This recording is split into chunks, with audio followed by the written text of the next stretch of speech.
fucking scary. I wish I was like American in this moment because they always seem to know how to do speeches. Anyway, shut up. I go down because I've said all that. I have rewritten this speech way too many times because I have absolutely no idea how to encompass the massive effect this man has had on our lives in a single speech. I have so many memories of how I came to know Charlie. I remember crossing the street with my first love, ex-boyfriend Jake. No, his name wasn't Jake. But I thought he was really cool, and he said that his favorite film was Eternal Sunshine of a Spotless Mind. Woo! And I think I was like, yeah, me too, yeah. But I hadn't seen it yet. And I raced home for fear of being found out. But what I found was something so unbelievably nuts. I thought, holy shit. If this is what falling in love is, then sign me up. And I fell headfirst into the Pandora's box, watching them all.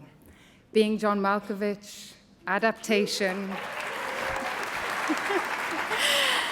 Anomalisa, Synecdoche, New York, over and over and over again, and discussing them with friends and rewatching them and dreaming if I could just be a speck of dust in one of his worlds one day, then the world would feel different.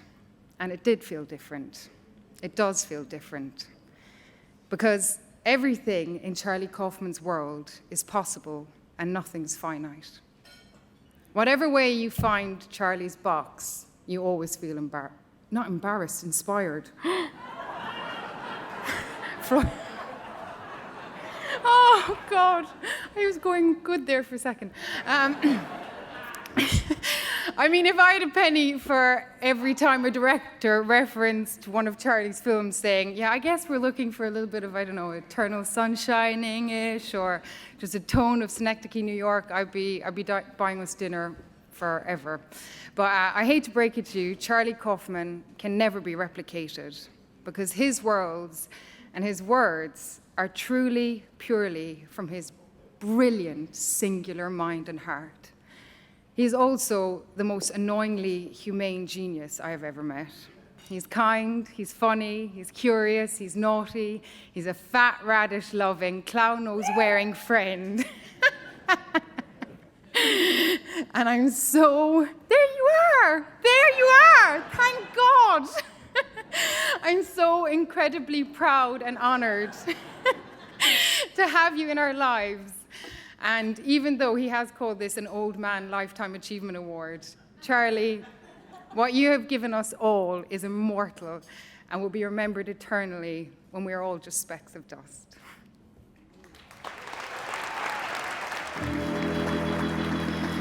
It's my unbelievable privilege to present this year's Laurel Award for Screenwriting Achievement to my friend, Charlie Kaufman.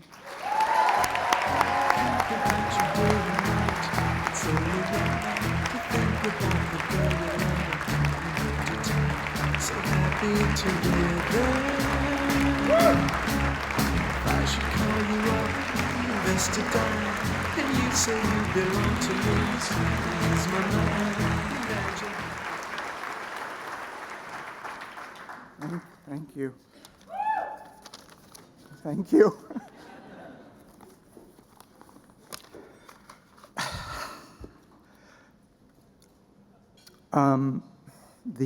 My shadow is blocking my speech. This is very complicated for me. I can stand here.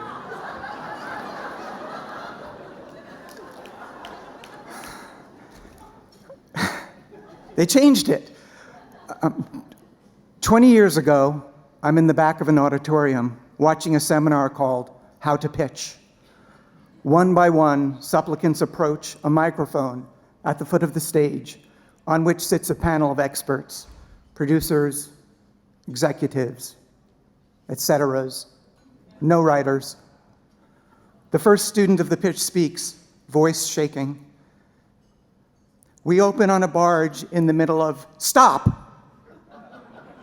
You've lost me already.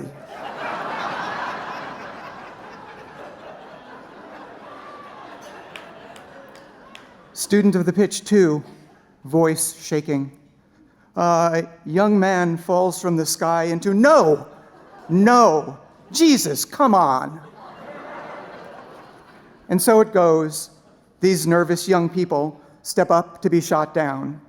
Sadistic, I think. Payback for the way the panelists were once treated, I think. Garbage, I think. Training, I think. We writers are trained by the business. We are trained to believe what we do is secondary to what they do. We are trained to do the bidding of people who are motivated not by curiosity, but by protecting their jobs.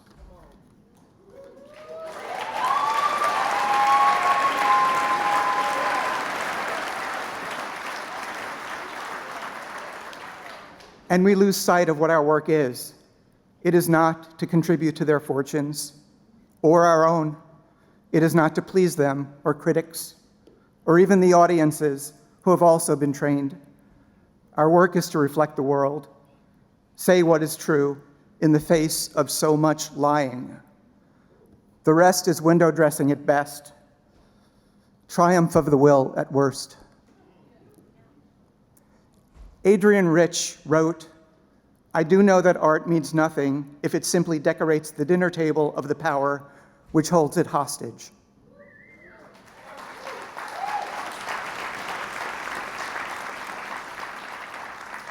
The world is a mess. The world is beautiful.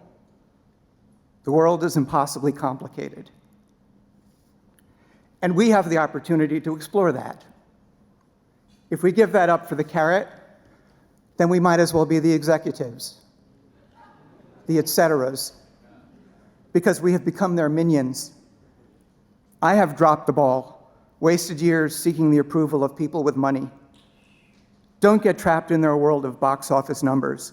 You don't work for them.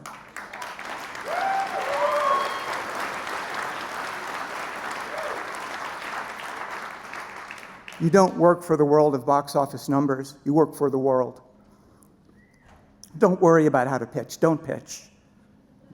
Be nervous. Be vulnerable. Just make your story honest and tell it.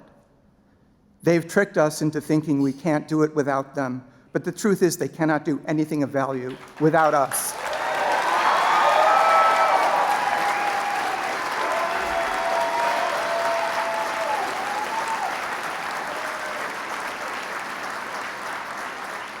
Thank you for this award.